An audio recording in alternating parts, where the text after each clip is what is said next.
Hi guys! Welcome to Jekotech TV! Smile ka muna dyan! Okay guys, let's go! Yan, mag-sign up tayo guys. Maglagay lang tayo ng phone number, password, tapos password ulit, tapos maglagay pa ng nickname. Gawin na natin. Yan, ganyan lang kasimple. Click natin sign up. So dito nga, after natin mag-sign up, sa first login natin, meron tayong makukuhang 50 pesos. Click natin tong receive. So ayan guys, after natin mag-sign up, nagkaroon tayo agad ng 50 pesos. Ngayon check natin kung mawi-withdraw natin yan. Click natin tong withdraw. Lagay tayo dito ng ating GCash or Maya. GCash na lang. Lagay natin GCash name, tsaka GCash number. Yan. Check natin kung mawi-withdraw natin. Ibawas pala tong 10%. Ang minimum withdrawal pala dito ay 300, malaki. At ang maximum ay 50K. Malaki masyado ang minimum nila. So hindi pa tayo pwede mag-withdraw. Check natin ang mga investment na inaalok naman dito. Yan, pinakamalit na investment pala dito ay 50 pesos. Ito ay good for 30 days. At merong profit na 300 pesos. So meron tayong 50 pesos. So, check nga natin kung pwede natin i-invest dito. Invest. Ayan, nakapag-invest tayo dahil meron tayong 50 pesos. Balik tayo. Susunod na investment naman dito ay 200 pesos na. Pero meron profit na 1,320 sa loob ng 30 days.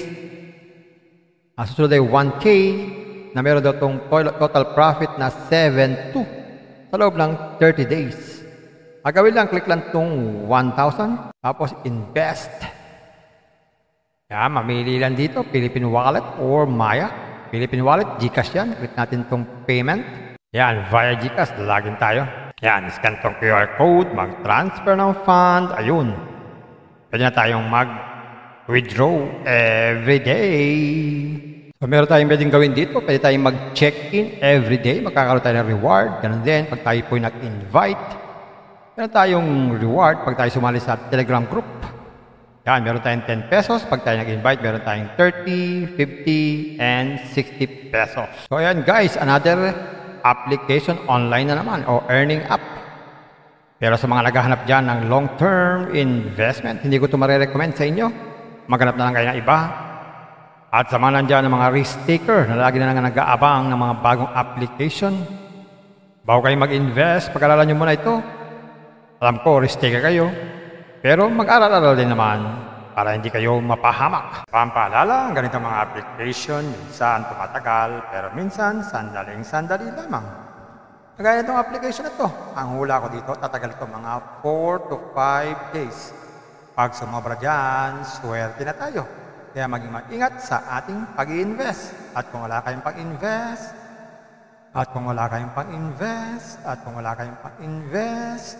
kung may free, sa free na lang muna tayo. Kung may free, sa free na lang muna tayo. At sa pampaalala, ang ganito mga application, minsan tumatagal, pero minsan sandaling-sandali lamang. Kaya maging maingat sa ating pag-invest. Paring paalala, sabi po sa 1 Timothy chapter 6 verse 10, for the love of money is a root of all kinds of evils, is true this craving that some have wandered away from the faith and pierced themselves with many pangs. Totoo po ito.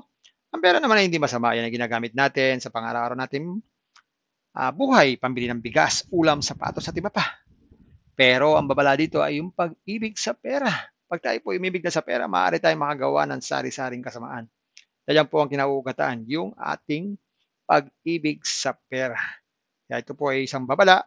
Dahil ang ating mga kasama natin ay nawala na sa pananampalataya. Mas pinili nilang ibigin ang pera. Hindi na natin alam kung nasaan sila. Kaya pinag-iingat po tayo dito. Mag-iingat po tayo sa pag-ibig sa pera. Bye-bye. Ingat lang sa pag-invest. Bye. Hi guys! Welcome to Jekotech TV! Smile ka muna dyan! Okay guys, let's go! Yan, mag-sign up tayo guys. Maglagay lang tayo ng phone number, password, tapos password ulit, tapos maglagay pa ng nickname. Gawin na natin. Yan, ganyan lang kasimple. Click natin sign up. So dito nga, after natin mag-sign up, sa first login natin, meron tayong makukuhang 50 pesos. Click natin tong receive. So ayan guys, after natin mag-sign up, nagkaroon tayo agad ng 50 pesos. Ngayon check natin kung mawi-withdraw natin yan. Click natin tong withdraw. Lagay tayo dito ng ating GCash or Maya. GCash na lang. Lagay natin GCash name tsaka GCash number.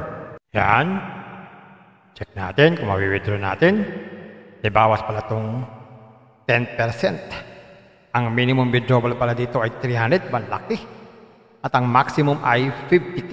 Malaki masyado ang minimum nila. So hindi pa tayo pwede mag-withdraw. Check natin ang mga investment na inaalok naman dito.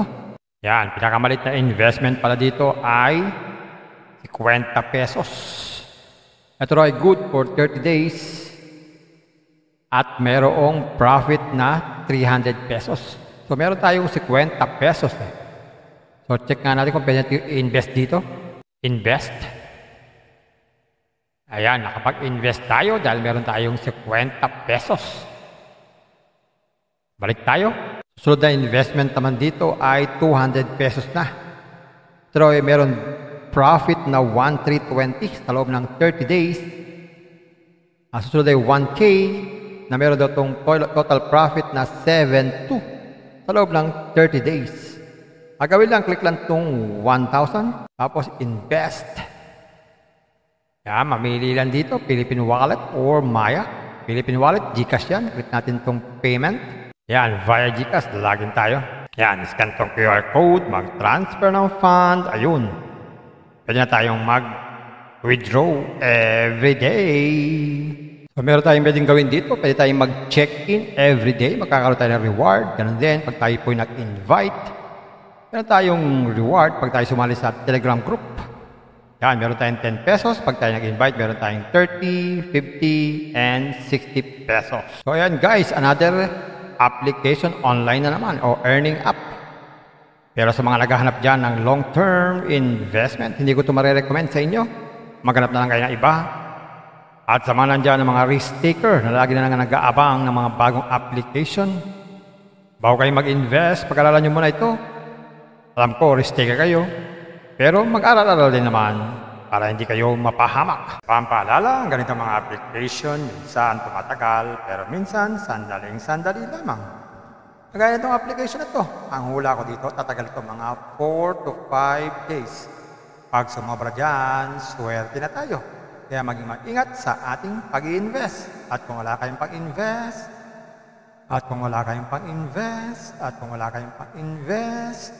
Kung may free, sa free na lang muna tayo. Kung may free, sa free na lang muna tayo. At sa pampaalala, ang ganitong mga application, minsan tumatagal, pero minsan sandaling-sandali lamang.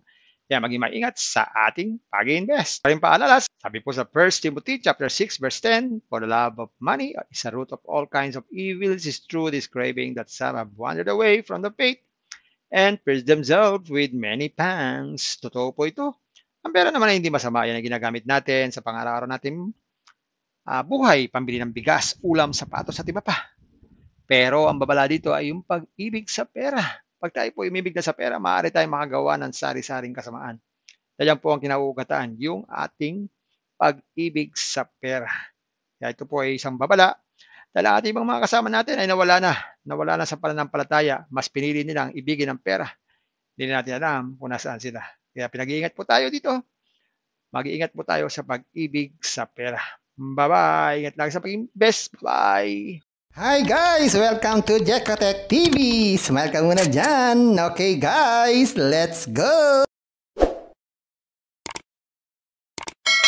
Yan, mag-sign up tayo guys. Naglagay lang tayo ng phone number, password, tapos password ulit, tapos maglagay pa ng nickname. Gawin na natin. Yan, ganyan lang kasimple. Click natin sign up. So dito nga, after natin mag-sign up, sa first login natin, meron tayong makukuhang 50 pesos. Click natin itong receive. So ayan guys, after natin mag-sign up, nagkaroon tayo agad ng 50 pesos. Ngayon check natin kung mawi-withdraw natin yan. Click natin itong withdraw.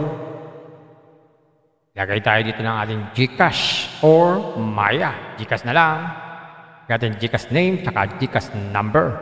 Yan. Check natin kung mawi-withdraw natin.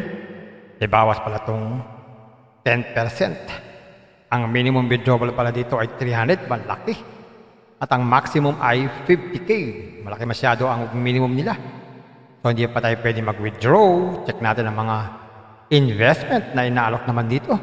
Yan, pinakamalit na investment pala dito ay 50 pesos. Ito ay good for 30 days.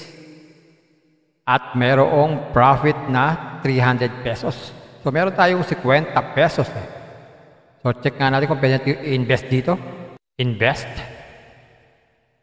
Ayan, nakapag-invest tayo dahil meron tayong 50 pesos. Balik tayo. Susunod na investment naman dito ay 200 pesos na. Pero meron profit na 1,320 sa loob ng 30 days. Susunod ay 1K na meron daw itong total profit na 7,200 sa loob ng 30 days. Gawin lang, click lang itong 1,000, tapos invest. Yan, mamili lang dito, Philippine Wallet or Maya. Philippine Wallet, GCash yan. Click natin itong payment. Yan, via GCash, login tayo. Yan, scan itong QR code, mag-transfer ng fund. Ayun. Pwede na tayong mag-withdraw every day. So, meron tayong pwedeng gawin dito. Pwede tayong mag-check-in every day. Magkakaroon tayo ng reward. Ganun din, pag tayo po nag-invite. Meron tayong reward pag tayo sumali sa Telegram group. Yan, meron tayong 10 pesos. Pag tayo nag-invite, meron tayong 30, 50, and 60 pesos. So, ayan guys, another application online na naman o earning app. Pero sa mga naghahanap dyan ng long-term investment, hindi ko ito marirecommend sa inyo. Maghanap na lang kayo ng iba. At sa mga nandyan ng mga risk taker na lagi na lang nag-aabang ng mga bagong application. Bago kayo mag-invest, pag-aralan nyo muna ito. Alam ko, risk taker kayo. Pero mag-aral-aral din naman para hindi kayo mapahamak. Pampaalala, ang ganitong mga application, minsan tumatagal, pero minsan sandaling-sandali lamang. Kagaya itong application na ito, ang hula ko dito, tatagal ito mga 4 to 5 days. Pag sumobra dyan, swerte na tayo. Kaya maging mag-ingat sa ating pag-i-invest. At kung wala kayong pag-invest,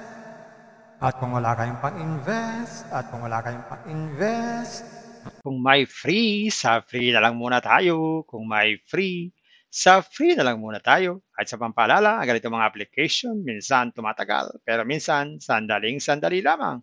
Kaya maging maingat sa ating pag-invest. Paring paalala, sabi po sa 1 Timothy chapter 6 verse 10, for the love of money is a root of all kinds of evils, is true this craving that some have wandered away from the faith and pierced themselves with many pangs. Totoo po ito.